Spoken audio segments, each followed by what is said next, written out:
매일 성경 묵상을 돕는 해설 가이드입니다. 안녕하세요. 묵상 코치입니다. 함께 읽고 나눌 말씀은 민수기 16장 16절에서 35절까지 말씀입니다. 모세를 대적했던 고라와 그의 무리를 향해 분명하고도 신속하게 재판이 내려졌습니다. 대적자들은 하나님이 심판하시는 불에 완전히 소멸되고 말았습니다. 16절에서 24절 읽겠습니다. 이에 모세가 고라에게 이르되 너와 너의 온 무리는 아론과 함께 내일 여호와 앞으로 나오되 너희는 제각기 향로를 들고 그 위에 향을 얹고 각 사람이 그 향로를 여호와 앞으로 가져오라. 향로는 모두 250개라. 너와 아론도 각각 향로를 가지고 올지니라. 그들이 제각기 향로를 가져다가 불을 담고 향을 그 위에 얹고 모세와 아론과 더불어 회막문에 서니라. 고라가 온 회중을 회막문에 모아놓고 그 두 사람을 대적하려 하매 여호와의 영광이 온 회중에게 나타나시니라. 여호와께서 모세와 아론에게 말씀하여 이르시되 너희는 이 회중에 있어 떠나라. 내가 순식간에 그들을 멸하라 하노라. 그 두 사람이 엎드려 이르되 하나님이여 모든 육체의 생명의 하나님이여 한 사람이 범죄할 건을 온 회중에게 진노하시나이까. 여호와께서 모세에게 말씀하여 이르시되 회중에게 명령하여 이르기를 너희는 고라와 다단과 아비람의 장막 사방에서 떠나라 하라. 모세는 반역자들과 논쟁을 벌인 뒤 다시 한번 다음날 분향을 통한 제의적 대결을 통보합니다. 제사 집행권의 가능성은 레위인에게만 국한되므로 이 분향 제사는 고라와 그의 집안의 레인들이 참여할 것이나 이절이 말하는 바와 같이 모든 지파들의 지도자급 인물들이 대거 250명으로 구성된 불법적 분향단에 동참하고 있습니다. 그들의 숫자가 250명이었으며 모세는 각자에게 자신의 향로를 준비한 뒤 불을 담아 들고 올 것을 요구합니다. 이 향로들은 불법적인 비품이 분명합니다. 그들은 이튿날 각자 향로를 들고 거기에 불을 담아 회막 앞에 등장했습니다. 추록컨대 그들이 사용한 불도 번제단에서 가져온 합법적인 불이 아닌 다른 불이었을 것입니다. 그것은 모세가 7절에서 향로에 불을 담으라 라고 말했지만 여기서는 불을 담으라는 말을 하지 않은 것에서 알 수 있습니다. 이것은 반복을 피하기 위한 누락이 아니라 고의적인 생략입니다. 46절에 보면 재앙이 발생하는 상황에서는 모세가 아론에게 향로에 제단의 불을 담그라고 명확히 지시했기 때문입니다. 250명의 배교자들은 이튿날 불법적인 불을 담아 나타난 것입니다. 이것은 아론의 두 아들 나답과 아비후가 다른 불로 분향을 들이다가 하나님의 심판의 불을 맞고 죽은 사건을 연상시킵니다. 그들도 다른 향로에 다른 불을 담아왔기에 분향제사의 결과와 판정은 이미 처음부터 예견되고 있습니다. 아마도 분향의 제사들이 진행되고 있고 아무런 징후가 없자 고라는 하나님께서 자신들의 제사를 받으신 줄 확신하고 본격적인 행동에 들어간 것으로 보입니다. 고라가 회중을 선동하여 모세와 아론에게 대적하자 이때 여호와의 영광이 온 회중에게 나타났습니다. 하나님의 심판이 시작되었습니다. 애초에 하나님께서는 회중 전체를 멸하려고 작정하셨습니다.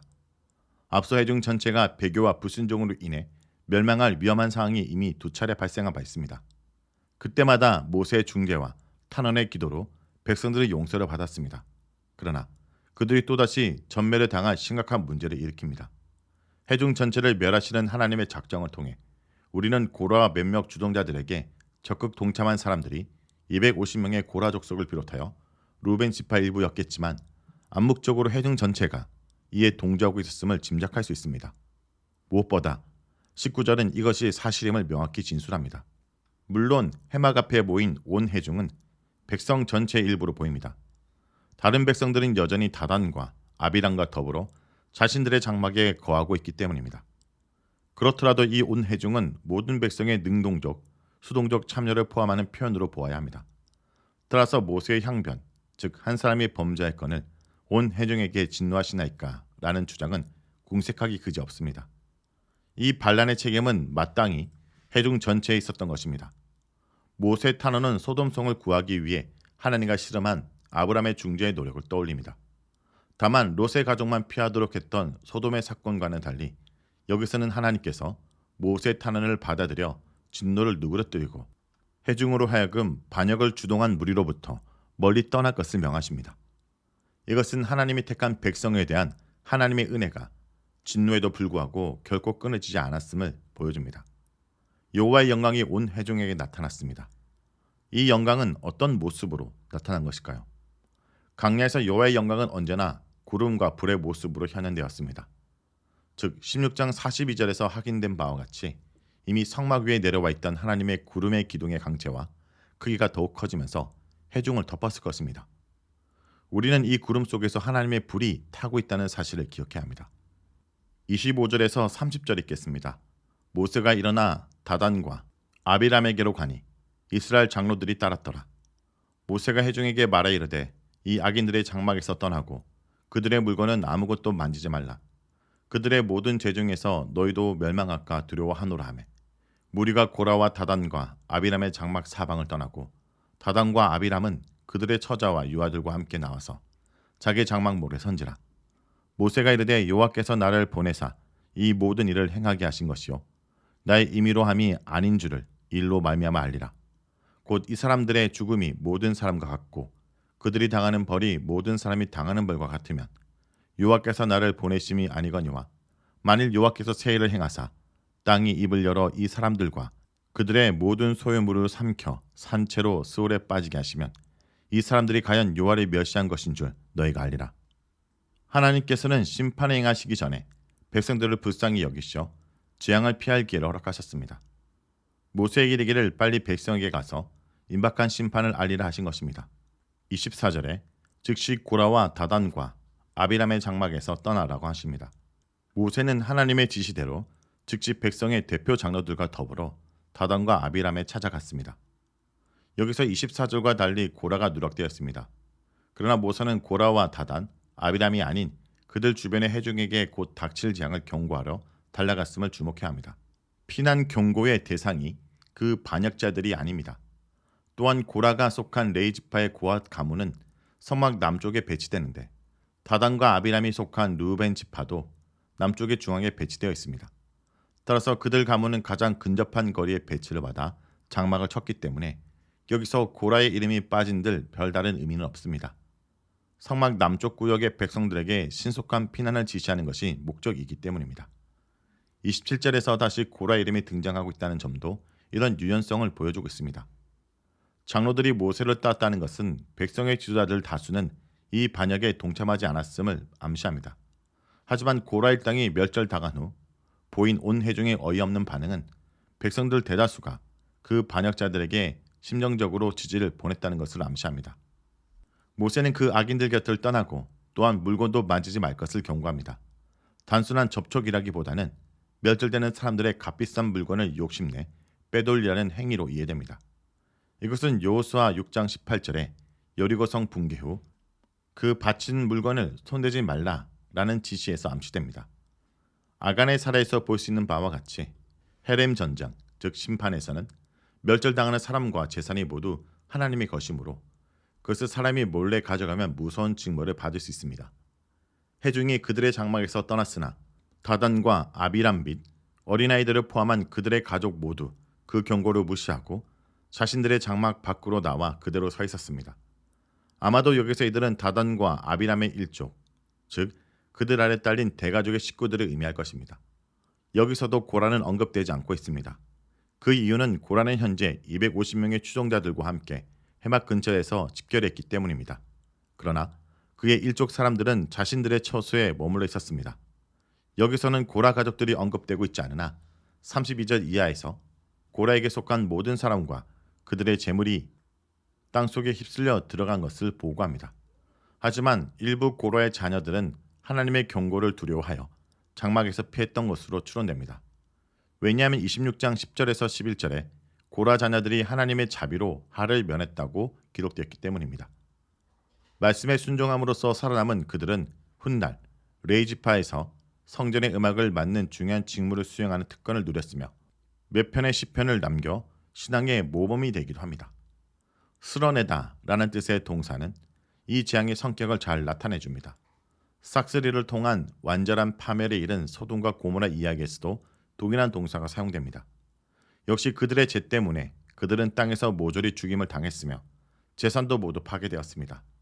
한 지역에 멸절의 재앙이 떨어질 때 의인도 동반해서 죽기 때문에 하나님께서는 항상 의인들에게 사전에 그곳을 떠날 것을 경고하십니다. 소돔과 고모라로부터 롯과 가족들이 피하게 하셨으며 이스라엘 백성들로 하여금 유월절 재앙을 모면하게 하셨습니다. 여기서도 하나님께서는 남은 회중에게 동일한 기회를 주십니다. 16장 41절에 비추어 볼 때 비록 회중은 어떤 의미에서 그 반란의 방관자이자 소극적이긴 하나 분명 동조자였던 것으로 암시되지만 하나님께서는 그들에게 은혜를 베푸시어 피할 기회를 허락하십니다. 모세는 자신이 전달하는 경고가 자신의 생각이 아니라 하나님의 지시에 따른 것임을 강조합니다. 그들에게 내려질 형벌이 평이한 성격의 것이라면 자신은 하나님의 대언자가 아닐 것이라고 합니다. 다시 말해 자신의 말을 거짓말로 취급하라는 것입니다. 하지만 만일 매우 특수한 징벌이 내려진다면 그 자체로 이것이 하나님이 하신 일로 증명될 것입니다. 모세는 여호와께서 새 일을 행할 것이다 라고 단언하십니다. 여기서 하나님의 창조 행위를 나타낸 동사 바라가 사용됩니다. 이제 무리에게 흔한 성격의 징벌이 아닌 전혀 새로운 충격적인 징벌이 내려질 것입니다. 그것은 땅이 갈라져 그들과 그들에게 속한 소유물과 사람까지 스올에 빠지는 징벌입니다. 구약에서 스올의 기본적 개념은 망자의 세계, 곧 지하의 세계입니다. 대지진이 발생해서 사람이 땅속에 빠져 죽는 일이 발생할 수 있으나 사람이 집단으로 빠질 만큼 거대한 틈이 생기는 지진은 소설이나 영화 외에는 현실적이지 않습니다. 대지진으로 사람들이 몰살당하는 이유는 무너진 건물들 때문입니다. 따라서 만일 땅이 갈라져 반역의 무리가 모두 땅속에 삼켜진다면 그것은 단순한 자연현상이 아닌 하나님의 재앙이라고 볼 수 있습니다. 나아가 33절에서 볼 수 있는 바와 같이 땅이 다시 덮이는 더욱 기이한 일이 주위에 발생했습니다. 바로 이러한 이유로 이 재앙은 하나님의 세일, 곧 전대 미문의 사건이었습니다. 31절에서 35절 읽겠습니다. 그가 이 모든 말을 마치자마자 그들이 섰던 땅바닥이 갈라지니라. 땅이 그 입을 열어 그들과 그들의 집과 고라에게 속한 모든 사람과 그들의 재물을 삼키매 그들과 그의 모든 재물이 산채로 스올에 빠지며 땅이 그 위에 덮이니 그들이 해중 가운데서 망하니라.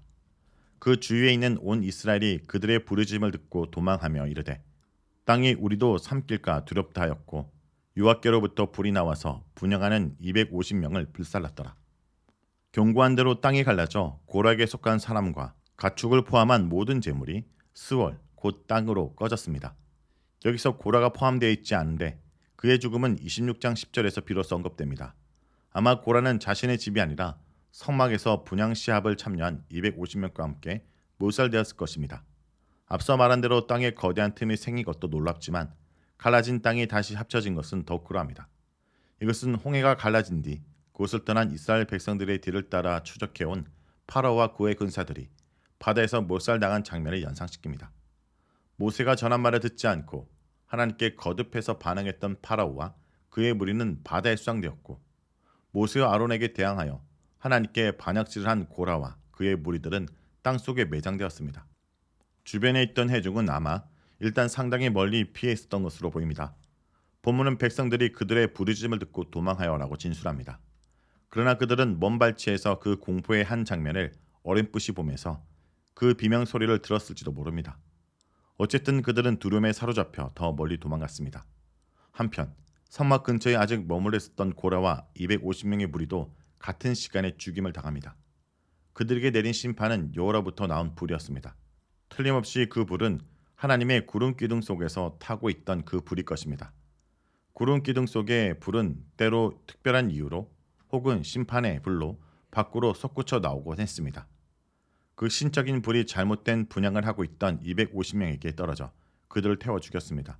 앞서 나답과 아비후의 사례를 볼 때 잘못된 분향 제사에 대한 심판으로 그들에게 불이 떨어진 것은 적절합니다.